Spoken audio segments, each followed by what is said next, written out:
أشهد أن محمد رسول الله.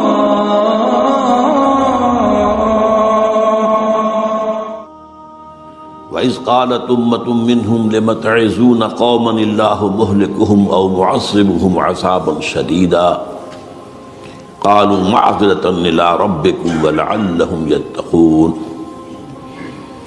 فقال عز وجل كما ورد في آخر سورة الأنبياء وإن أدري أقريب أم بعيد ما توعدون إلى قوله تعالى وَإِنْ أَدْرِي لَعَلَّهُ فِتْنَةٌ لَكُمْ وَمَتَاعٌ إِلَى حِينٍ. صدق اللہ العظیم.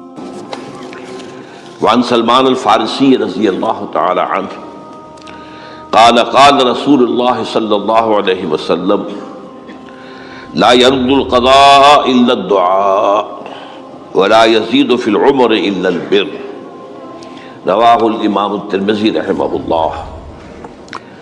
رب اشرح لي صدري ويسر لي امري واحلل عقدة من لساني يفقهوا قولي. اللهم ربنا الهمنا رشدنا واعذنا من شرور انفسنا. اللهم ارنا الحق حقا وارزقنا اتباعه وارنا الباطل باطلا وارزقنا اجتنابه. آمین یا رب العالمین. حضرات، اگر انسان اس بات پر غور کرے کہ انسانی زندگی کی سب سے یقینی شے کون سی ہے جس میں کسی شک و شبہ کی گنجائش نہیں، زندگی کی سب سے بڑی حقیقت موت ہے، جسے ہم بھلائے رکھتے ہیں. اگر کسی عزیز کی نماز جنازہ پڑھتے ہیں تب بھی یہ خیال نہیں آتا کہ اس وقت ہم بھی ہو سکتا تھا کہ یہاں پر بجائے ان کے میرا لاشا ہوتا. کچھ تھوڑی سی تو ہوتی ہے. قبر میں جب اتارتے ہیں کسی عزیز کو تو کچھ نہ کچھ احساسات کے اندر کچھ حرکت ہوتی ہے، لیکن بس واپس آنے کے بعد پھر آدمی بھول جاتا ہے موت. لیکن قرآن مجید نے لفظ یقین استعمال کیا ہے موت کے لیے. سورہ حجر کی آخری آیت ہے، حضور سے خطاب کر کے فرمایا وَاعْبُدْ رَبَّكَ حَتَّى يَأْتِيَكَ الْيَقِينُ. اے نبی، آپ تو اپنے رب کی بندگی میں لگے رہیے، اس کی اطاعت میں، اس کی فرما برداری میں، یہاں تک کہ موت آ جائے. تو سب سے یقینی شے حیات انسانی کی موت ہے. اسی طرح اس کائنات کی سب سے یقینی شے قیامت ہے. کچھ عرصے پہلے تک جب سائنس آئی تھی، خاص طور پر نیوٹن کا دور تھا، آپ کو یاد ہوگا بہت سو کو جو اصول تھے، میٹر از انڈسٹرکٹیبل، میٹر ڈسٹرائے نہیں ہو سکتا. عام گمان یہ تھا کہ کائنات ہمیشہ سے ہے، ہمیشہ رہے گی. یہ اس دور کا یہ تھا جو ذہنوں میں تصور تھا، جس کو نیوٹونین ایرا آف فزکس کہا جاتا ہے، فزکس کا نیوٹن کا دور. اور ویسے وہ بابا آدم ہے، ماڈرن فزکس کا باپ جو ہے وہ اس میں کوئی شک نہیں، نیوٹن ہے. ڈاکٹر مائیکل ہارٹ کی کتاب کا کئی دفعہ تذکرہ میں نے کیا آپ سے کہ تاریخ انسانی کے 100 اشخاص چن لیے جنہوں نے تاریخ کے دھارے کو رخ موڑا، اور ان 100 میں پھر گریڈیشن قائم کی. A selection and gradation of the 100 most influential personalities of human history. Number 1 پر حضور کو لایا، نمبر 2 پر نیوٹن کو لایا. یہ ساری جو آپ دیکھ رہے ہیں سائنس کی ترقیاں اور اس کے اکتشافات، انکشافات، ایجادات، یہ سب جو ہے اس کا بابا آدم نیوٹن ہے. لیکن نیوٹونین فزکس کے اندر بہت سی خامیاں تھیں جو بعد میں واضح ہوئی ہیں، اور آج کا دور آئنسٹائن ایرا کہلاتا ہے. یہ تو اس وقت یہ تھا کہ میٹر انڈسٹرکٹیبل ہے. اب کہتے ہیں نہیں، میٹر تو ڈسٹرائے ہو سکتا ہے، it can change into energy at any time. اور آج تصور یہ ہے کہ اس کائنات کا آغاز بھی ایک خاص وقت پر تھا، بگ بینگ، جس کا ذکر کئی دفعہ میں کر چکا ہوں، اور ایک وقت میں یہ کائنات پھر ختم ہو جائے گی. اور عجیب نقشہ سائنس آج وہی پیش کر رہی ہے جو قرآن مجید کی آیت میں ہے کہ اس دن ہم لپیٹ دیں گے آسمانوں کو، یوم نطوی السماء کطی السجل للکتب کما بدانا نعیدھا. یہ جس طریقے سے کہ پھل جھڑی ہوتی ہے ایک وہ اس طریقے سے پھیلتی ہے پھلجھڑی. تو اس طریقے سے یونیورس پھیلی ہے، اس کی گیلیکسیز جو ہیں پھیلی ہیں، اور پھر یہ ریورس ایکشن اسی طریقے سے ہوگا، یہ لپیٹ لیا جائے گا جیسے کہ پچھلے زمانے میں کتابوں کے تومار ہوتے تھے. کتابیں اس طرح کی نہیں ہوتی تھی مجلد جو آپ دیکھتے ہیں، بلکہ یہ کہ ایک کاغذ ہو گیا پورا لکھ لیا، اب یہاں پر کچھ گوند لگایا، دوسرا کاغذ لگا دیا، اس کو طے کر لیا، اب اس کے بعد تیسرا کاغذ یہاں لگا دیا، یہ طے کرتے چلے آ رہے ہیں. اس کو اسکرولز کہتے تھے. دی ڈیڈ سی اسکرولز بہت مشہور ہوئے ہیں کہ یہ جو بحیرہ مردار ہے اس کے قریب کی کچھ غاروں میں سے انجیل کے بہت پرانے مینuscripts جو برآمد ہوئے تھے، تو ان کو ڈیڈ سی اسکرولز کہتے ہیں. تو یہی ہے. بہرحال میں نے عرض کیا کہ انسان کی انفرادی زندگی کی سب سے بڑی حقیقت موت، اس کائنات کی سب سے بڑی حقیقت قیامت. قیامت سے پہلے کے بارے میں ایک حقیقت ہے جس پر کہ ہر مسلمان کو یقین رکھنا چاہیے، اور وہ یہ ہے کہ اس قیامت سے پہلے پوری دنیا میں حق کا بول بالا ہوگا. اچھا، یہ وہ بات ہے جو دنیا کے اکثر مذاہب میں ہے، اکثر مذاہب میں، اور خاص طور پر جو 3 یہ مذاہب ہیں جنہیں ابراہیمی مذاہب کہا جاتا ہے، یہودیت، عیسائیت اور اسلام، جو صراحت کے ساتھ ہے. یہود کے ہاں بھی عقیدہ موجود ہے، عیسائیوں کے ہاں بھی ہے، مسلمانوں کے ہاں بھی ہے کہ اس سے پہلے، اس کائنات کے ختم ہونے سے پہلے، اس زمین کی قیامت آنے سے پہلے اس پر اللہ کا دین غالب ہوگا. کنگڈم آف ہیون آن ارتھ. اور یہی بات حضرت مسیح نے کہی تھی اپنے اس وقت کے جن یہودیوں سے مخاطب تھے، ریپینٹ، توبہ کر لو، for the kingdom of heaven is at hand. اب جو وہ ہے آسمانی بادشاہت آیا چاہتی ہے، وہ آسمانی بادشاہت تھی حضور کا ظہور صلی اللہ علیہ وسلم، جس سے کہ وہ آسمانی بادشاہت قائم ہوئی اور پھر پھیلی کتنے بڑے علاقے میں. لیکن بہرحال پوری دنیا میں نہیں پھیل سکی. وہ اس کے اسباب کیا تھے وہ اس وقت میرا موجود نہیں ہے، لیکن پھیلنا ہے اس کو. اس سے قبل کیا ہونا ہے، یہ جو تیسری بات میں نے کہی ہے، اس پر آپ کو یقین ہونا چاہیے، اس لیے کہ احادیث صحیح آ گئی. قرآن مجید کا سورہ کبریٰ دلالت کرتا ہے اس پر کہ حضور کو بھیجا گیا غلبہ دین کے لیے، اور بھیجا گیا پوری نوع انسانی کے لیے. تو جب تک پوری نوع انسانی پر دین غالب نہ ہو، حضور کا مقصد بعثت ابھی مکمل نہیں ہے. اسی کو اقبال نے کہا تھا، وقت فرصت ہے کہاں، کام ابھی باقی ہے، نور توحید کا اتمام ابھی باقی ہے. یہ چمن معمور ہوگا نغمہ توحید سے، ایک وقت آئے گا کہ پورا یہ قرآن جو ہے نغمہ توحید کے ساتھ اس کا جو ہے گونج جائے گا. لیکن یہ کہ ابھی تو نہیں ہوا ہے، نہ ہونا ہے.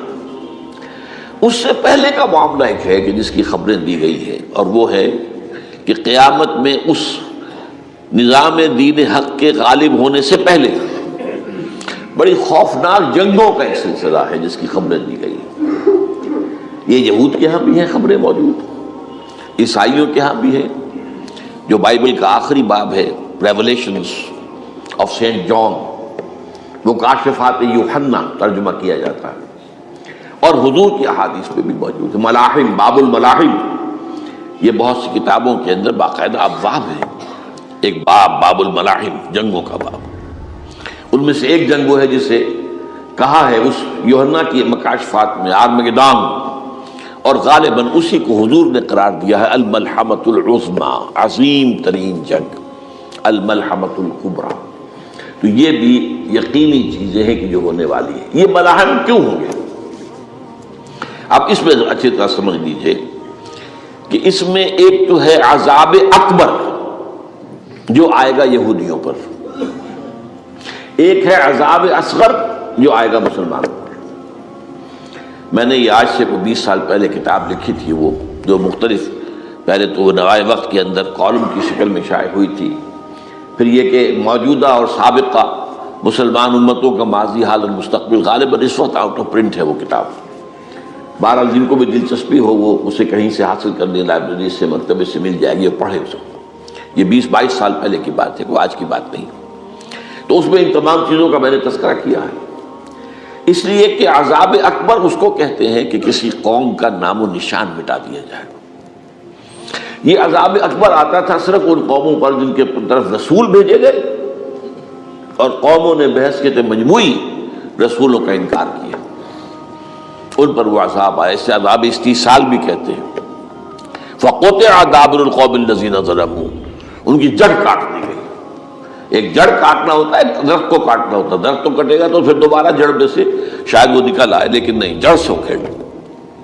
لا یرا الا مساکنہم، یہ عذاب جو ہے اب کسی قوم پر نہیں آ سکتا، اس لیے کہ اب کوئی رسول تو آئے گا ہی نہیں، لیکن ایک قوم پر یہ تاریخ کے قرضے کی حیثیت سے موجود ہے، اور وہ قوم یہود ہے۔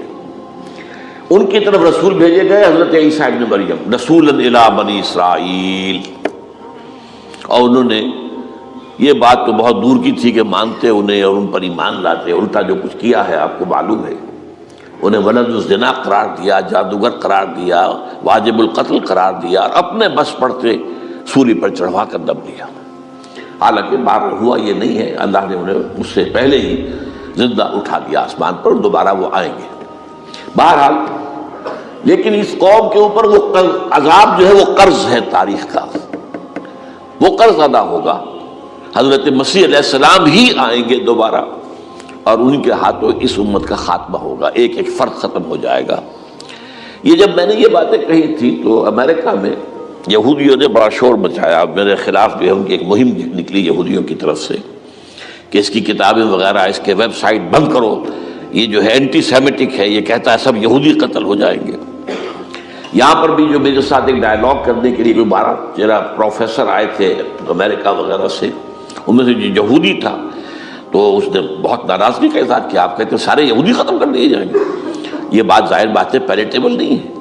لیکن پھر ہمارے ساتھی جو وہاں پر تھے امریکہ میں پریشان ہوئے کہ آپ کے خلاف یہاں پر اب یہ مہم شروع ہو گئی ہے، تو میں نے بتایا کہ یہ تو جو زائنسٹ ہے، جیوش زائنسٹ، اور اس کے ساتھ ہے کرسچن زائنسٹ۔ کرسچن زائنسٹ کا رسالہ نکلتا ہے ٹرمپٹ، دی فلاڈلفیا ٹرمپٹ، اس کے مدیر نے خود لکھا ہے کہ 80% یہودی قتل ہو جائیں گے۔ اس کو میں نے یوں سمجھا ہے کہ 20% وہ ہوں گے کہ جو حضرت مسیح کی آمد ثانی پر ایمان لے آئیں گے، وہ بچ جائیں گے، لیکن باقی جو اڑے رہیں گے اس کے بعد بھی تو وہ ختم کیے جائیں گے۔ تو یہ عذاب الاکبر جو ہے تاریخ کا ایک قرض ہے کہ جو ادا ہوگا، ورنہ کسی اور قوم پر یہ عذاب اکبر اب نہیں آ سکتا۔ لیکن دوسرے درجے میں یہ عذاب ہوگا امت مسلمہ پر۔ امت مسلمہ بھی تو عذاب کی مستحق ہو گئی ہے۔ وہ عذاب جو یہودیوں پر بہت پہلے آئے تھے، ضربت علیہم الذلۃ والمسکنۃ وباؤوا بغضب من اللہ، یہ ایسا نہیں تھا۔ حالانکہ انہوں تو یہ خیال تھا کہ we are the chosen people of the lord, ہم تو اللہ کی منتخب قوم ہے، وی آر دی، قرآن کہتا ہے کہ ان کا قول یہ تھا نحن ابناء اللہ واحباؤہ، ہم تو اللہ کے بیٹوں کی طرح ہیں اور اللہ کی جو ہے بہت چہیتے ہیں۔ کہ عذاب آئے، نبوکدنضر کے ہاتھوں آیا، اسیرینز کے ہاتھوں آیا، پھر یونانیوں کے ہاتھوں، الیگزینڈر دی گریٹ کے ہاتھوں آیا، پھر رومنوں کے ذریعے سے آیا، اور پچھلی صدی میں جرمنوں کے ذریعے سے آیا۔ تو عذاب آئے، یہ عذاب تو، لیکن قوم ختم نہیں ہوئی۔ وہ عذاب اکبر نہیں تھے، یہ عذاب مختلف حصوں میں آئے اور بڑی بڑی تباہیاں آئیں، لیکن وہ عذاب اکبر نہیں تھے۔ اسی طرح کے عذاب ہم پر بھی آئے، ہم پر کروسیڈرز آئے اور لاکھوں مسلمان قتل ہوئے۔ یروشلم ہمارے ہاتھ سے 88 برس تک نکلا رہا، اور اس پر عیسائیوں کا قبضہ رہا، ندیاں خون کی بہہ گئی مسلمانوں کی، اور پورا میڈیٹرینین کا ایریا جو ہے تقریباً قبضے میں رہا ہے عیسائیوں کے۔ پورا یورپ اس وقت آیا تھا۔ یہ جو کروسیڈ تھے 250 برس تک وہ جاری رہے، waves after waves of the crusaders coming and attacking and conquering the cities. یہ جتنی بھی فلسطین وغیرہ کا علاقہ ہے جس کے اندر ان کا سارا، اور شام کا علاقہ ساحلی۔ پھر آپ کو معلوم ہے ہمارے اوپر حساب اس سے بھی بڑا، اس سے کئی گنا بڑا آیا تاتاریوں کے ہاتھوں، کروڑوں کے قریب انسان جو ہے مسلمان قتل ہوئے۔ پھر اس کے بعد آپ کو معلوم ہے کہ پھر یہ یورپین کولونیلزم آ گیا، جیسے ان پر آئے تھے یونانی اور پھر رومی اور اب پھر جرمن، ہم پر آئے انگریز آئے، کہیں ولندیزی آئے، کہیں ڈچ آئے، کہیں ہسپانوی آئے، کہیں اطالوی آئے، کہیں اسپینیئرز آئے، اور پورا کا پورا عالم اسلام ان کے زیر نگین آیا کہ نہیں آیا، دی کلونیل ایرا جسے آپ کہتے ہیں۔ تو وہ عذاب ابھی اس امت کے اوپر اور باقی ہے، ایک قرض ہے، اور وہ کیا ہے؟ یہ کلونیل ایرا جب ختم ہوا ہے، ہم آزاد ہونے شروع ہوئے، اب یہ ہمارے لیے ایک امتحان کا مرحلہ تھا بہت بڑا۔ آزاد ہو کر تم کیا کرتے ہو؟ پہلے تو ہم کہہ سکتے ہیں کیا کریں، ہمارے اوپر تو ہم تو مجبور ہیں، ہمیں غلام بنا لیا انگریزوں نے آ کر، ہمیں فرانسیسیوں نے غلام بنا لیا، ہمیں اطالویوں نے غلام بنا لیا، ان کی طاقت کے آگے ہم بے بس ہیں، لاچار ہیں. ٹھیک ہے، لیکن اب آزادی دے کر فَيَنْظُرَ كَيْفَ تَعْمَلُونَ، اب تمہیں آزادیاں دے کر پھر اللہ دیکھے گا تم کرتے کیا ہم نے. جو مسلمان قوم ملک آزاد ہوا اس نے یا تو اپنا قبلہ بنایا واشنگٹن کو یا بنایا ماسکو کو، کسی نے قرآن کو اپنا امام نہیں بنایا.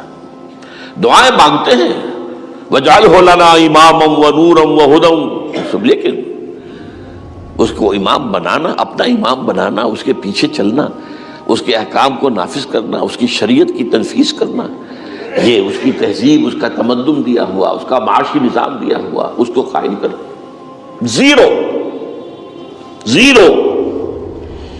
اس لیے بہت بڑے عذاب کے ہم مستحق ہیں. بات کڑوی ہے، اچھی نہیں لگے گی، لیکن میں یہ آج سے نہیں کہہ رہا ہوں، میں سن 80 سے یہ باتیں کر رہا ہوں. نوٹ کر دیجیے اس بات کو. البتہ اس میں یہ ہے کہ اس امت کا معاملہ سب کا ایک جیسا نہیں، لیسو سواء، جیسے سورہ آل عمران میں کہا گیا ہے کہ یہ اہل کتاب بھی سب ایک جیسے نہیں ہیں، ان میں بھی کچھ نہ کچھ نیک لوگ تھے. امت القائمۃ آناء اللیل، راتوں کو کھڑے رہنے والے، عبادت کرنے والے موجود تھے. عیسائیوں میں احبار اور رہبان جو تھے وہ بڑے نیک لوگ تھے، اس وقت بھی موجود تھے. لیکن بحثیت مجموعی کا معاملہ کیا ہے اس کو دیکھنا پڑتا ہے نا، بحثیت مجموعی صورتحال کیا ہے.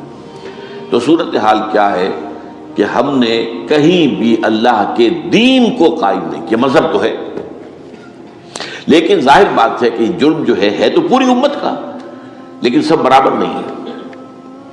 سب سے بڑے مجرم عرب مسلمان. کیوں؟ انہیں اللہ نے جو مقام دیا وہ کسی اور کو نہیں دیا.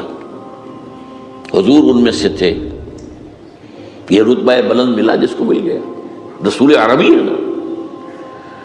نمبر 2، ان کی مادری زبان میں اللہ کی کتاب موجود ہے، انہیں اس کو سمجھنے کے لیے کوئی نئی زبان پڑھنے کی ضرورت نہیں ہے. کوئی ہمارے لیے تو یہ صرف پڑھیں، نحو پڑھیں، یہ پڑھیں، وہ پڑھیں، تب کہیں جا کر اپنی آنکھ سے قرآن پڑھیں، وہ نہ ترجمہ پر گزارا کریں. ترجمہ ظاہر بات ہے انسپائر نہیں کر سکتا آدمی. ترجمہ تو سیکنڈ ہینڈ نالج ہے. جب آپ ترجمہ پڑھ رہے ہیں تو گویا کہ آپ اس مترجم کی آنکھ سے پڑھ رہے ہیں، اپنی آنکھ سے تو نہیں پڑھ رہے. لہذا یہ سب سے بڑا عذاب تو ان پر آنا ہے. وہ جو میں بیان کر چکا ہوں گریٹر اسرائیل کے قیام کا معاملہ کیا ہے، تباہی تو انہی ملکوں پر آئے گی نا. وہ شام ہے، عراق ہے، اس کے لیے پہلا قدم اٹھایا تھا، ابھی تو اس کو ناکام بنا دیا ہے. اللہ تعالیٰ کی جو بھی حکمت ہے. جو عراق پر حملہ تھا وہ اصل میں اس لیے تھا کہ گریٹر اسرائیل کی طرف پہلا قدم تھا. شیرون نے کہہ دیا تھا، یہ جو پڑا ہوا ابھی کہیں مرا نہیں ہے، اس نے کہا تھا جیسے یہ صدام کی حکومت ختم ہوئی ہے، اس کے مجسمے گرائے گئے ہیں کہ ان قریب عراق پر ہمارا قبضہ ہوگا. یہ اصل میں تھا اس گریٹر اسرائیل کی طرف پہلا قدم. لیکن بات ہونا نقشے جو اب آ رہے ہیں دنیا میں، اب تو بہت عام ہو گیا. 1906 سے 2006 سے چھپا ہوا نقشہ ہے وہ، اور ہمارے اخبارات میں اس کا آدھا ابھی آیا ہے. باقی آدھا تو دیا ہی نہیں گیا ہے، باقی آدھا ہے مڈل ایسٹ سے متعلق. وہاں جو نئی تقسیم ہونی ہے، عراق کے 3 حصے ہونے. ایک حصہ کردستان کے ساتھ مل جائے گا، وہ گریٹر کردستان، ایران کا کردستان، عراق کا کردستان، ترکی کا کردستان ملا کر ایک کردستان. جیسے ہمارے ہاں پاکستان کا بلوچستان، افغانستان کا بلوچستان اور ایران کا بلوچستان ملا کر گریٹر بلوچستان بنے گا. یہ ان کے نقشہ، یہ نقشہ تو اس میں دیا گیا ہے جو اب اخبارات میں چھپے. وہ اگلا حصہ جو ہے وہ میں آپ کو بتا رہا ہوں. اور جو سعودی عرب کے ٹکڑے ہوں گے کہ ایک چھوٹی سی ریاست بنا دی جائے گی مکہ مدینہ شہروں کے اوپر مشتمل. یہ ویٹیکان ہوگا، جیسے ویٹیکان سٹی ہے روم کے اندر، یہ عیسائیوں کا ایک بڑا مرکز ہے. تو ایک چھوٹی سی حکومت اسے کہتے ہیں، علیحدہ ہے. وہاں اطالوی حکومت کا قبضہ نہیں ہے، وہاں پہ ان کی اپنی حکومت ہے، پوپ کی حکومت ہے. ایسے ایک ویٹیکن، گویا کہ ایک مسلم ویٹیکن بنا دیا جائے گا مدینہ. یہ ان کے نقشے ہیں. یہ نہ سمجھے کہ ایسا ہوگا، یہ تو اللہ جانتا ہے. لیکن یہ کہ جو ہوگا وہ تو میں نے کئی دفعہ کہا، تو اللہ کو معلوم ہے. یمکرون ویمکر اللہ، وہ اپنی سے چالیں چل رہے ہیں، اللہ اپنی چال چل رہا ہے. لیکن نقشوں کی یہ بہرحال اس میں جو بھی ہے یقیناً ایک حد تک کامیابی انہیں ہوگی جس کی خبریں ہمیں دی گئی ہیں. گریٹر اسرائیل ایک دفعہ قائم ہوگا، سعودی عرب سے بھی شمالی حصہ لے لیا جائے گا، مدینے میں داخل نہیں ہو سکیں گے بس. اچھا مکے کو وہ کلیم نہیں کرتے، مکے سے انہیں کوئی سروکار نہیں ہے.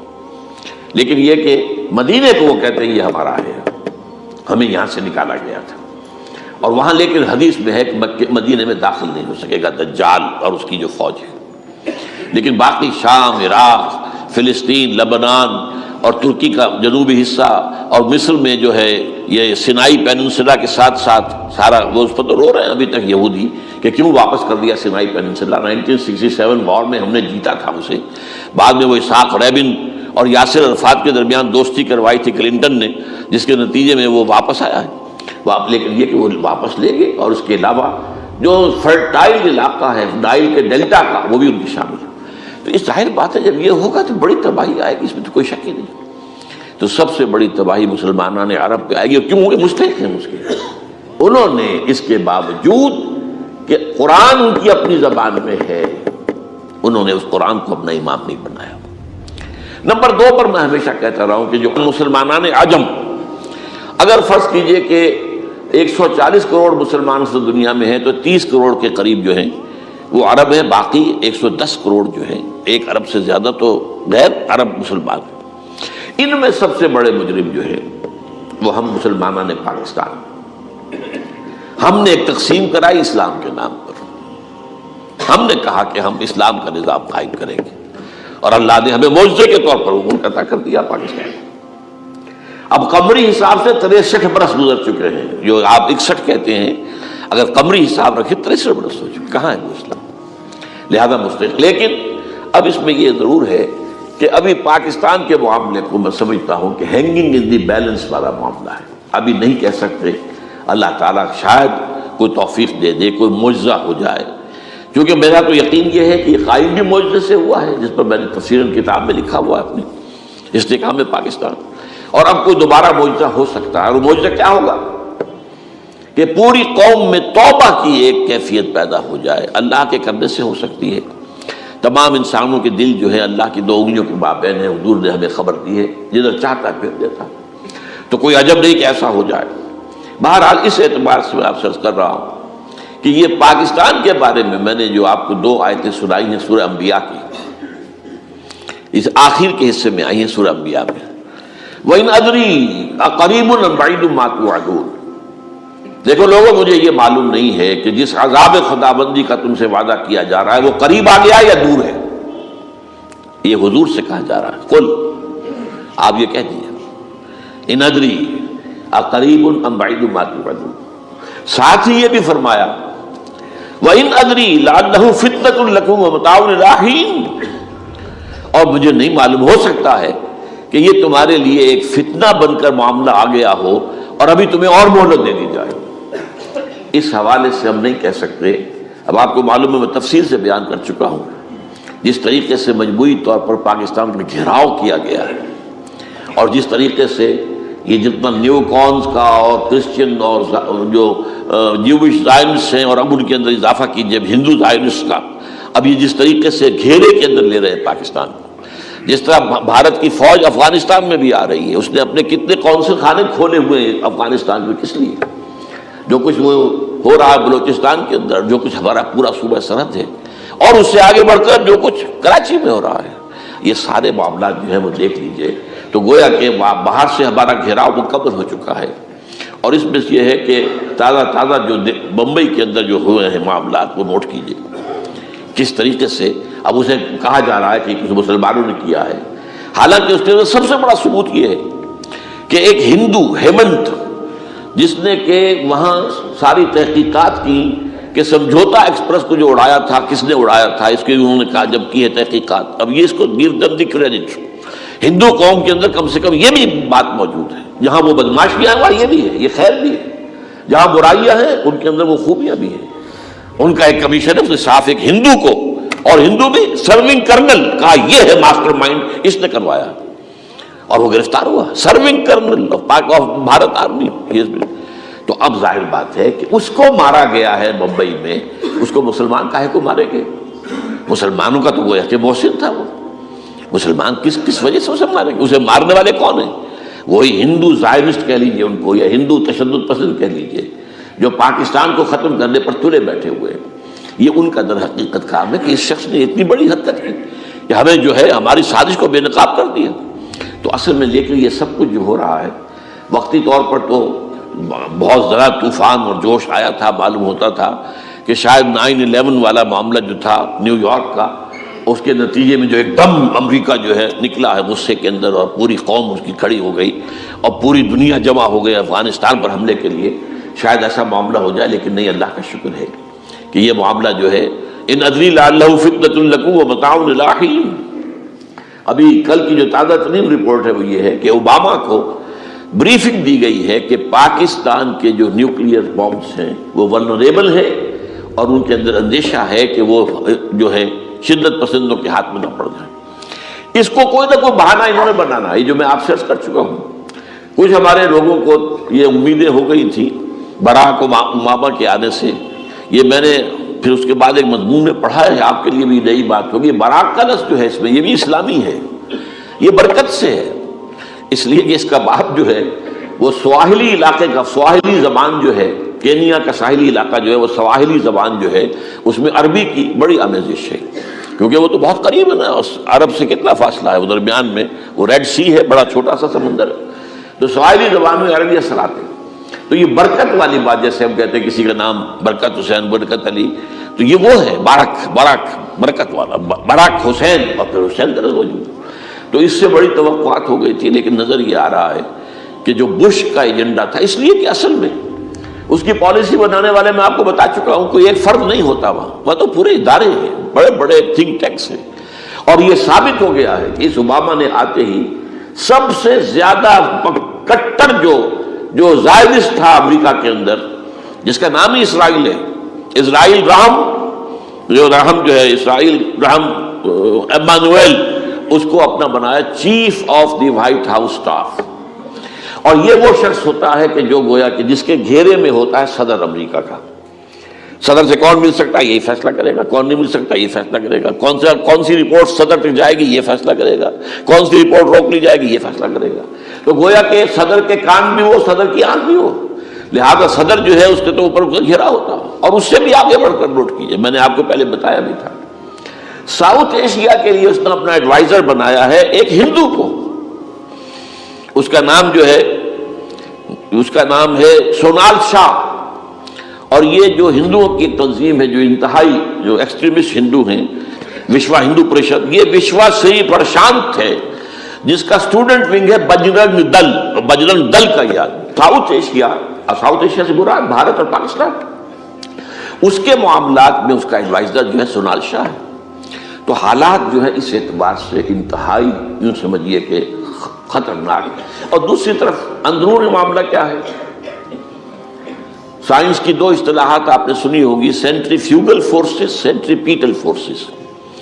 سینٹریفیوگل وہ ہوتی ہے کہ جو مرکز سے توڑنے والی ہوتی ہے، بھاگتا ہے ہر ایک مرکز کو چھوڑ کر، یہ سینٹریفیوگل فورسز. سینٹریپیٹل وہ ہوتی ہیں جو مرکز کی طرف لانے والی ہو، جو ایک مرکز کے گرد لوگوں کو جمع کرے. تو مرکز گریز اور مرکز کی طرف رخ کرنے والی. ہمارے پاس سینٹریپیٹل فورس صرف ایک ہے، وہ اسلام ہے، اور وہ ہے نہیں. ہر چند کہیں کہ ہے، نہیں ہے. کہاں ہے نظام؟ کہاں ہے مذہب؟ تو ہے، مذہب تو انڈیا میں بھی ہے، مذہب امریکہ میں بھی ہے، مذہب کی تو کوئی کمی نہیں ہے. فاسٹسٹ گروئنگ ریلیجن میں نے بارہا کہا ہے دنیا میں مانا جا رہا ہے کہ اسلام، لیکن مذہب دین کہیں. حضور بھیجے گئے تھے دین کو غالب کرنے کے لیے. هو الذی ارسل رسولہ بالہدی ودین الحق لیظہرہ علی الدین کلہ. سینٹریفیوگل فورسز آپ کو یاد ہوگا میں نے گنوا دیا تھا ایک دفعہ. آپ کا نارتھ پول کیا ہے؟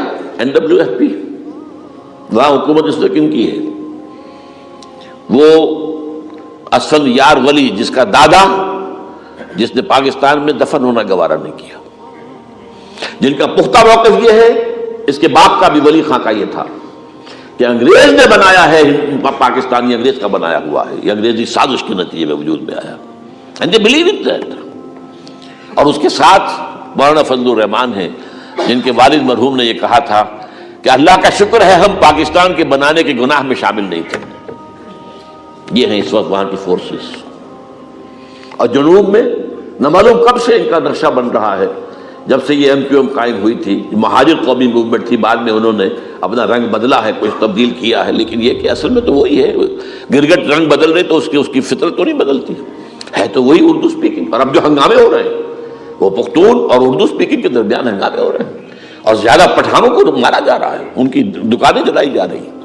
یہ بسیں ویسے جتنی جلتی ہیں وہ اس لیے کہ زیادہ تر ٹرانسپورٹ جو ہے وہاں پر وہ پختونوں کے ہاتھ میں ہے۔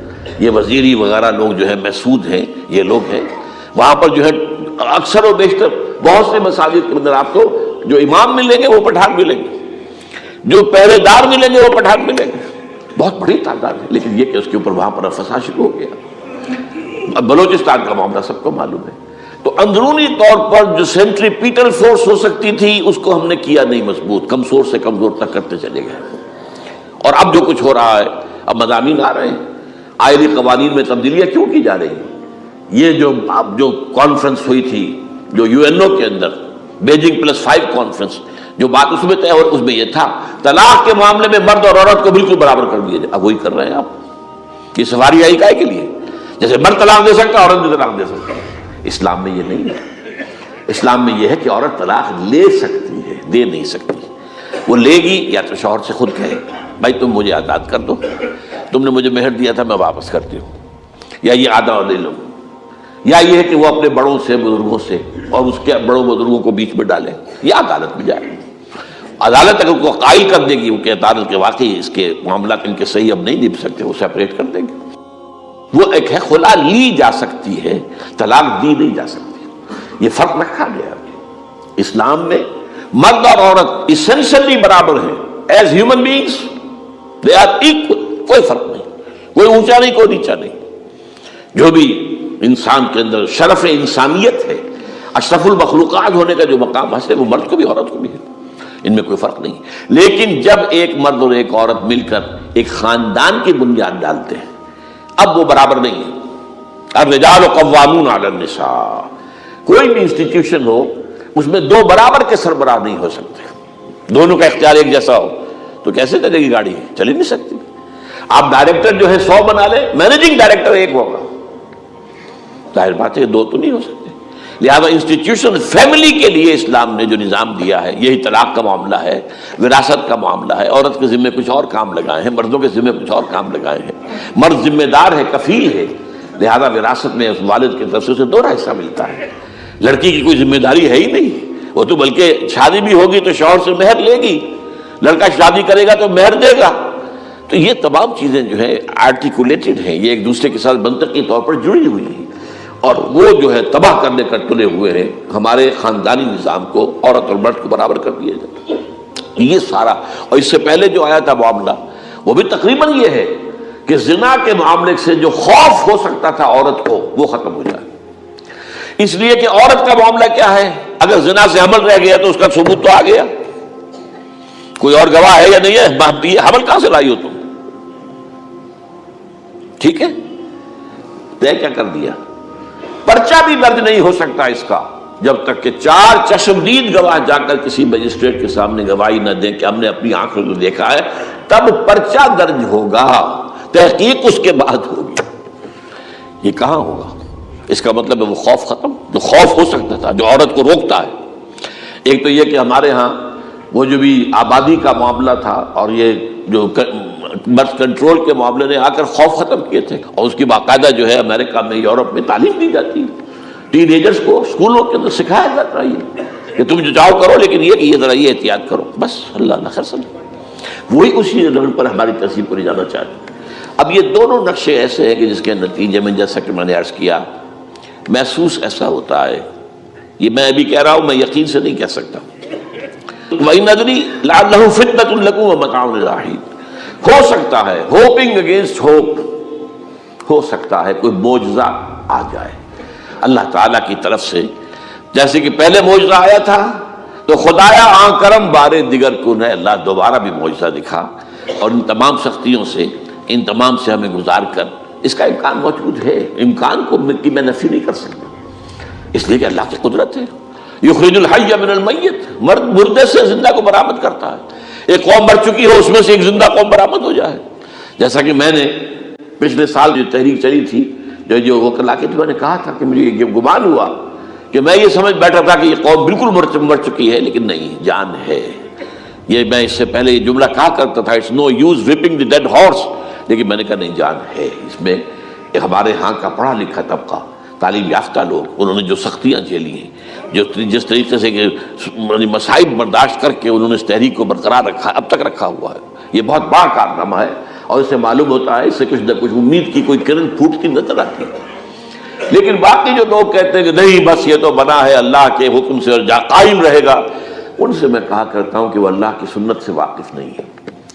اللہ کی سنت سزا کی بھی تو ہے نا۔ اللہ تعالیٰ رسی دراز کرتا ہے، ایک دم کھینچ بھی لیتا ہے، یہ بھی اللہ کی سنت ہے۔ مہلت دیتا ہے، پھر ایک دم جو ہے ایک وقت کے اوپر آ کر فیصلہ بھی کر دیتا ہے۔ جو عجب نہیں، ڈرتے رہنا چاہیے، کچھ پتہ نہیں۔ ما غرک بربک الکریم، یہ قرآن مجید میں یہ مضمون کئی بار آیا ہے کہ لوگوں کو بعض اوقات شیطان جو ہے یہ دھوکہ کہ اللہ بڑا کریم ہے، بڑا غفور ہے، بڑا رحم کرنے والا۔ بھائی وہ کریم ہے، غفور ہے، لیکن منتقم بھی ہے۔ انا من المجرمین منتقمون، ہم ان مجرموں سے انتقام لے کر رہیں گے۔ وہ تو منتقم بھی تو ہے، وہ سزا بھی تو دیتا ہے۔ اس نے جہنم جو ہے یہ کوئی ڈیکوریشن پیس کے طور پر تو نہیں بنائی ہے، کس لیے بنائی ہے؟ وہ تو ہم نے فیصلہ کیا، لَأَمْلَأَنَّ جَهَنَّمَ مِنَ الْجِنَّةِ وَالنَّاسِ أَجْمَعِينَ، یہ میں نے طے کیا ہوا ہے۔ تو اللہ تعالیٰ جو ہے سزا بھی دیتا ہے، تو اللہ تعالیٰ ہمیں سے بچائے۔ بہرحال ہو سکتا ہے کہ اس کے بعد بھی اللہ تعالیٰ ہمیں اور مہلت دے دے، اور اس مہلت کے لیے اس کرنے کا کام کیا ہے؟ کرنے کا کام یہ ہوگا دعا اور توبہ۔ پہلے توبہ کی جائے پھر دعا، ورنہ دعا قبول نہیں ہوتی۔ پہلا کام توبہ ہے۔ یا ایھا الذین آمنوا توبوا الی اللہ توبۃ نصوحا، اے اہل ایمان اللہ کی جناب میں توبہ کرو، خالص توبہ۔ کیا مطلب ہے؟ اپنی زندگیوں میں سے شریعت کے خلاف، ویسے بھی اخلاقیات کے خلاف، جھوٹ، دغا، فریب، دھوکہ، غبن، سب کو ختم کرو۔ سود، بے پردگی، عریانی، فحاشی ختم کرو۔ طے کر لو کوئی شریعت کے خلاف اور اخلاقیات کے خلاف، صرف شریعت نہیں، ایک بنیادی انسانی اخلاقیات ہوتی ہیں، اس کے سارے تقاضے پورے کرنے جو ہمارے یہاں ختم ہو چکے ہیں۔ میں نے جیسا کہ بارہا کہا ہے کہ اس وقت دنیا کی سب سے بڑی منافق ترین قوم جو ہے مسلمانان پاکستان ہے۔ جھوٹ اور وعدہ خلافی اور اس کے ساتھ جو ہے وہ غبن کا معاملہ جتنا ہمارے ہاں ہے، آپ پوری دنیا میں آپ کو کہیں نہیں ملے۔ تو اس لیے پہلے توبہ کی جائے اور پھر دعا کی جائے۔ اس لیے میں نے آپ کو حدیث سنائی ہے کہ اللہ کا فیصلے کو بھی کبھی کبھی دعا جو ہے لوٹا دیتی ہے، لیکن وہ دعا کب ہو؟ جب آپ نے اللہ کے ساتھ اپنا معاملہ صحیح کر لیا ہو۔ فرمایا حضور نے، جو میں نے ترمذی کی روایت آپ کو سنائی، لا يرد القضاء الا الدعاء، اللہ کا فیصلہ بھی کبھی کبھی اللہ تعالیٰ کسی فیصلے کو مؤخر کر دیتا ہے۔ حضرت یونس علیہ السلام کی قوم پر اللہ کا فیصلہ آ چکا تھا، عذاب کے آثار شروع ہو چکے تھے، پوری قوم نے توبہ کی، اللہ تعالیٰ نے عذاب کو جو ہے وہ وہاں سے ہٹا لیا ان کے سروں پر سے، اور ایک مدت تک کے لیے انہیں مہلت بخشی دے دی۔ تو اس کے لیے تو یہ ہے کہ توبہ کی جائے اور دعا کی جائے، اور اس میں یہ ہے کہ اس میں توبہ کا ایک حصہ لازماً یہ ہونا چاہیے کہ ہم طے کر لیں کہ اللہ اب مجھے اپنی بہترین توانائیاں، اپنی قوتیں، صلاحیتیں، وسائل خرچ کرنے ہیں اور تیرے دین کو قائم کرنے کے لیے۔ اس کے لیے کسی نہ کسی جماعت کے اندر، جس کو بھی آدمی سمجھے کہ ہاں یہ بہترین جماعت ہے، یہ صحیح ترین جماعت ہے، یہ واقعی اسلام کو قائم کرنے کے لیے کام کر رہے ہیں، واقعی اس طریقے سے کر رہے ہیں جس طریقے سے وہ ہو سکتا ہے۔ اگر آپ اس پر لیکن لازم سمجھیں، لا اسلام الا بالجماعہ، کوئی اسلام نہیں ہے جماعت کے بغیر۔ یہ حضرت عمر رضی اللہ تعالیٰ عنہ قول ہے، اور حضور کی حدیثیں تو میں نے 12 آپ کو سنائی ہے۔ انی آمرکم بخمس اللہ امرنی بہن بالجماعۃ والسمع والطاعۃ والہجرۃ والجہاد فی سبیل اللہ، میں تمہیں 5 باتوں کا حکم دے رہا ہوں، اور یہ 5 باتیں وہ ہیں جن کا اللہ نے مجھے حکم دیا ہے، جماعت، سمع و طاعت اور جہاد و ہجرت، یہ 5 باتیں۔ تو اس لیے توبہ کے اندر یہ لازمی جز ہونا چاہیے کہ اب ان صلاتی و نسکی و محیای و مماتی للہ رب العالمین، یہ فیصلہ کر لیجئے۔ اس کے بعد یہ ہے کہ اللہ تعالیٰ اس پر استقامت عطا فرمائے، اس کی بھی خود دعا کیجئے کہ اللہ اب تو نے مجھے یہ ہدایت دے دی ہے، تو اب لا تزغ قلوبنا بعد اذ ہدیتنا وہب لنا من لدنک رحمۃ انک انت الوہاب۔ ایک دوسری آخری بات میں آج صاحب سے کہہ رہا ہوں، ڈرتے ڈرتے اگر خدا نہ خواستہ خدا نہ خواستہ خدا نہ خواستہ خاکم بدہن، اگر پاکستان کے لیے بھی اللہ تعالیٰ کی طرف سے آخری سزا کا فیصلہ ہو گیا ہو، جس کے چرچے ہیں، تیری بربادیوں کے مشورے ہیں آسمانوں پر، وہ آسمان اوپر کے آسمان اور ہیں، زمین کے آسمان بھی تو ہیں نا، یہ امریکہ، یہ وائٹ ہاؤس، یہ پینٹاگون، یہ جو ہے اسٹیٹ ڈپارٹمنٹ، یہ سب جو کیا ہے، نیٹو کا ہیڈ کوارٹر، یہ ساری چیزیں کیا ہیں؟ تو تیری بربادیوں کے مشورے ہیں آسمانوں میں، اور اس کے لیے خبریں وہ دیتے آ رہے ہیں۔ بہت سے لوگ کہتے ہیں یہ خام خواہ کے ہیں ان کے، یہ ہمارا صرف بھی ہماری بددلی پیدا کرنے کے لیے نہیں، لیکن یہ کہ جو کچھ انہوں نے نقشے بنائے تھے وہ نقشے تو پورے ہوتے چلے آئے۔ 1897 میں یہودیوں نے جو فیصلے کیے تھے، 20 برس کے بعد بالفور ڈیکلریشن کی شکل میں وہ فیصلہ آ گیا، یہودیوں کو فلسطین میں آبادی کا حق دے دیا گیا، Balfour declaration 1917، only 20 years later۔ اس کے 20 سال بعد 48 میں اسرائیل قائم ہو گیا۔ کوئی تصور کر سکتا تھا پچھلی صدی کے اندر کہ یہودیوں کی حکومت قائم ہو جائے گی دنیا میں؟ کہیں امکان کوئی نہیں تھا۔ پوری دنیا میں پھر ادھر ادھر پھیلے ہوئے، منتشر، جسے وہ ڈائسپورا کہتے ہیں، اور یورپ میں تو شدید نفرت تھی ان سے، لیکن یہ کہ جس طرح انہوں نے رفتہ رفتہ وہاں پر قدم جمائے ہیں، جس طرح ان کو اپنے قابو میں لیا ہے، جس طرح ان میں مذہبی تقسیم پیدا کی ہے، کیتھولکس کی اور پروٹیسٹنٹس کی، پروٹیسٹنٹس کو اعلی کار بنایا ہے، سیکولرزم اور اس کے بعد سود پر مبنی معیشت کا نظام وہاں نافذ کیا ہے، بینک کا نظام قائم کیا ہے، ای بنوک، ای فکر چالاک یہودیوں کا قائم کرنا ہے یہ بینک کا نظام، اور سب سے پہلا بینک انہوں نے انگلینڈ میں قائم کیا تھا۔ تو ان کی جو باتیں ہیں وہ تو پوری ہو رہی نظر آ رہی ہیں، ان کے نقشے جو ہیں ان کے سامنے آ رہے ہیں ہمارے۔ تو اس حوالے سے ہو سکتا ہے خاکم بدہن، اگر خدا نہ خواستہ یہ لکیر ختم ہو جائے، تب بھی ظاہر بات ہے زمین تو کہیں ختم نہیں ہو جائے گی، اللہ کی زمین ہے۔ کیا پاکستان نہ بنتا تو ہمارے ذمہ نہیں تھا کہ اللہ کے دین کو دنیا میں قائم کرنے کی جد و جہد کرتے؟ وہ تو بحیثیت مسلمان ہمارا فرض ہے۔ کیا حضور اکثریت میں تھے عرب میں؟ وہ تو اقلیت میں بھی نہیں تھے، ایک آدمی تھا، اللہ کا بندہ کھڑا ہوا ہے، جو جنہوں نے ایک مرتبہ حضور کی بات سنی ہے اور جا کر کہا ہے اپنی قوم، یا قومنا اجیبوا داعی اللہ، اے ہماری قوم کے لوگوں، اس اللہ کی طرف دعوت دینے والے کی پکار کو سنو، لبیک کہو۔ تو کوئی عجب نہیں، یہ جو اقبال نے الفاظ کہے ہیں، تو نہ مٹ جائے گا ایران کے مٹ جانے سے، نشے میں کو تعلق نہیں پیمانے سے، اور ہے آیا فتنہ تاتار کے افسانے سے، پاسباں مل گئے کعبے کو صنم خانے سے۔ تاتاریوں کے ہاتھوں کروڑوں مسلمان قتل ہوئے، اور پھر وہی تاتاری مسلمان ہو گئے۔ امت مسلمہ کی قیادت ان تاتاریوں کے ہاتھ میں آ گئی، عربوں سے لے کر ان تتولوا یستبدل قوما غیرکم، جو بات سورہ محمد میں کہہ دی گئی تھی بالکل آغاز میں، اگر اے عربوں تمہیں جو مقام ہم نے دیا ہے، اپنا رسول تم میں سے بھیجا، بعث فی الامیین رسولا منہم، تمہاری زبان میں اپنی کتاب نازل کی، تو تمہیں جو مشن سونپا ہے اگر تم نے اسے پیٹھ دکھا دی، تمہیں ہٹائیں گے، کسی اور قوم کو لے آئیں گے۔ اور یہ 13ویں صدی عیسوی میں ہو گیا۔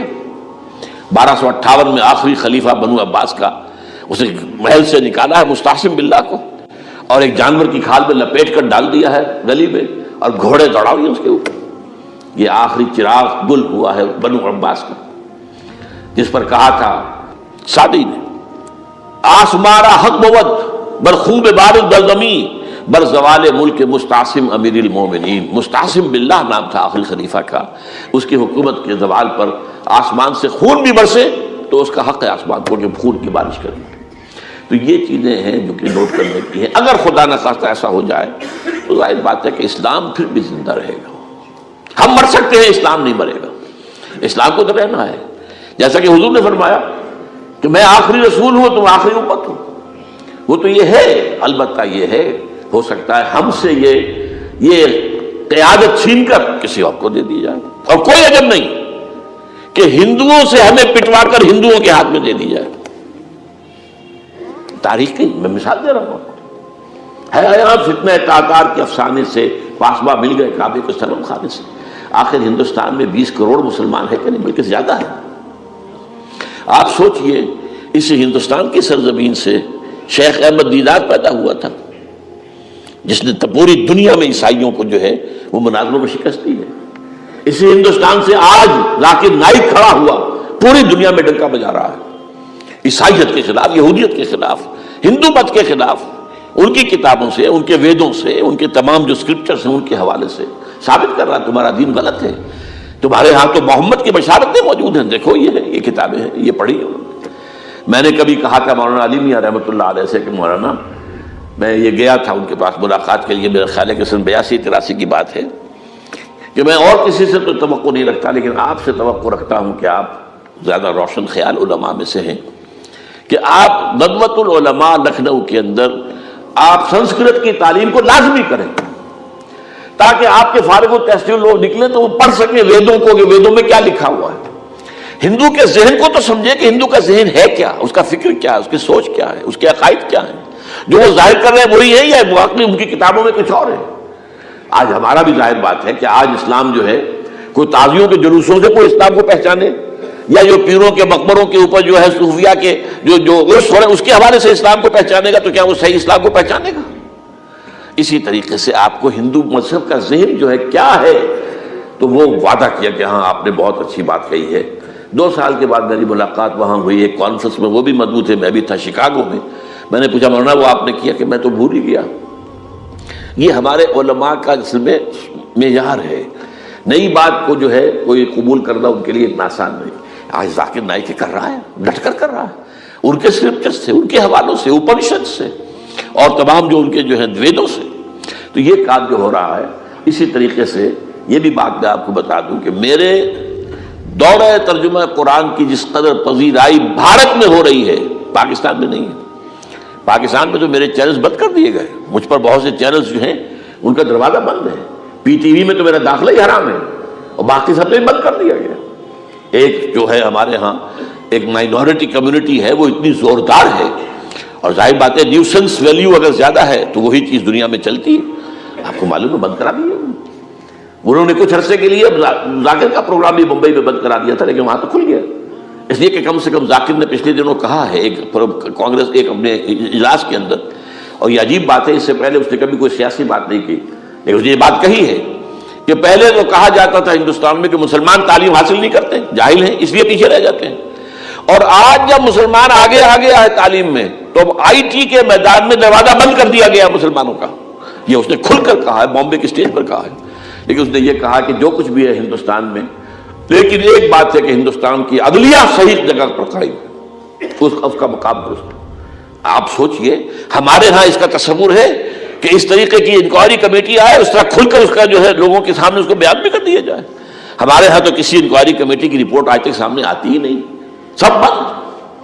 کوئی کمیٹی جو بھی کچھ ہو جائے اس کے بعد کسی کو پکڑنا، سرونگ کرنیل کو پکڑ لینا. تو عدلیہ قائم ہے. جیسے کہ کبھی چرچل نے کہا تھا جب بے انتہا تباہی ہو گئی تھی سیکنڈ ورلڈ وار میں اور لوگ آئے کہ برباد ہو گئے، تباہ ہو گیا، یہ ہو گیا وہ، اس نے کہا یہ بتاؤ کہ برطانیہ میں عدالتیں کام کر رہی ہیں؟ کہ ہاں. بس ٹھیک ہے، پھر یہ ملک قائم رہے گا. یہ معاملہ جو ہے بھارت کے اندر عدالتیں ہیں چل رہی ہیں. تو اس حوالے سے کوئی عجب نہیں، کوئی عجب نہیں. ہمیں اصل میں جیسا کہ میں نے کہا تھا کہ ہم وطن پرست نہیں ہیں، ہم زمین پرست نہیں ہیں. وندے ماترم یہ ہمارا ترانہ نہیں ہے، زمین کے پجاری نہیں ہیں. ہمیں پاکستان سے محبت ہے اور پاکستان کا دفاع کریں گے. اور بڑے عمدہ بات ہے کہ اس موقع پر جو ہے تمام ہماری جو اپوزیشن پارٹیز ہیں وہ جا کر جمع ہو گئی ہیں، آل پارٹیز کانفرنس کے اندر یکجہتی کا ثبوت دیا ہے. یہ اسلام کے لیے ہونا چاہیے، صرف ایک خطہ زمین کے لیے نہیں. اصل میں شاید جو ہے ہمیں جو مقصود ہے وہ اسلام ہے. تو کوئی عجب نہیں ہے کہ جس طریقے سے پچھلے دنوں ہمارے یہ بہت اہم آدمی ہیں، آپ کو معلوم سید قاسم محمود صاحب بے شمار کتابوں کے مصنف ہیں، یہ دلی گئے تھے اور اس سے آگے بھی گئے مختلف جو ہیں یو پی کے شہروں میں. انہوں نے واپس آ کر جو خط لکھا تھا پھر ندائے خلافت میں شائع بھی کر دیا تھا کہ وہاں تک گلی کوچوں میں آپ کا نام گونج رہا ہے. اس درجے وہاں پر یہ درس قرآن کا معاملہ جو ہے. اور اگر آپ نے کبھی پیس ٹی وی پر وہ دیکھے ہوں میرے 10 لیکچر جو میں دے کر آیا تھا آج سے 4 سال پہلے، 15,000 افراد. اور یہ کہنے میں 15,000 نہیں ہے، ورنہ تو اسے 50,000 کا بھی کہا جا سکتا ہے میں کو. وہ تو گنتی اس لیے ہے کہ کرسیاں رکھی گئی تھی 15,000 اور ساری کرسیاں فل تھی اور بھی لوگ کھڑے ہوئے تھے، 15,000 پلس. کہیں پاکستان میں تو آج تک یہ بات نہیں ہوئی ہے. لیکن یہ کوئی عجب نہیں، قرآن مجید میں سورہ انعام میں نقشہ کھینچ دیا گیا ہے۔ حضور سے کہا گیا اے نبی آپ مایوس اور بددل نہ ہوں، اگر یہ مکے والے ہماری اس کتاب قرآن کی قدر نہیں کر رہے تو ہم نے ایک قوم کو تیار کر رکھا ہے جو اس کی ناشکری نہیں کریں گے، ناقدری نہیں کریں گے۔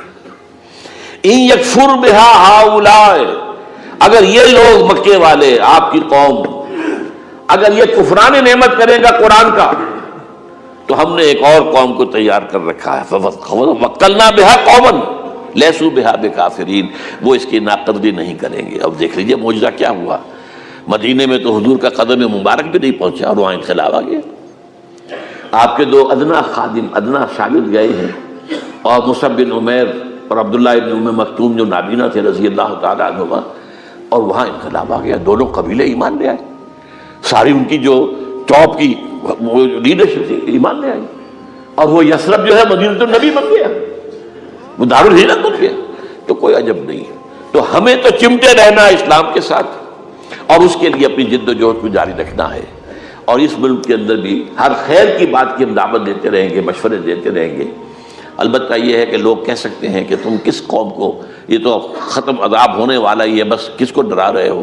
تو اس لیے میں نے آج پڑھی تھی اذ قالت امۃ منہم لم تعظون قوما اللہ مہلکہم او معذبہم عذابا شدیدا، جبکہ ایک قوم نے کہا کیوں ان کو واعظ کہہ رہے ہو، کس لیے؟ کچھ حاصل نہیں، اب ان پر تو اللہ کا عذاب آ کر ہی رہے گا اور عذاب علیم آ کر رہے گا۔ تو انہوں نے جواب دیا قالوا معذرۃ الی ربکم، ہم اپنے رب کے حضور میں جا کر معذرت تو پیش کر سکیں گے، اے اللہ ہم چمٹے رہے تیرے دین کے ساتھ، اے اللہ ہم نے اپنے آپ کو وابستہ کیے رکھا، اپنی بہترین صلاحیتیں اور قوتیں اور اپنی توانائیاں صرف کی، اے اللہ اس کام کے لیے۔ اور یقین کا لفظ میں نے شروع میں کہا تھا آپ سے، موت اور قیامت، اور دو مرتبہ آیا ہے قرآن کے بارے میں، ان ھذا لھو الحق الیقین، انہ لحق الیقین۔ أشهد أن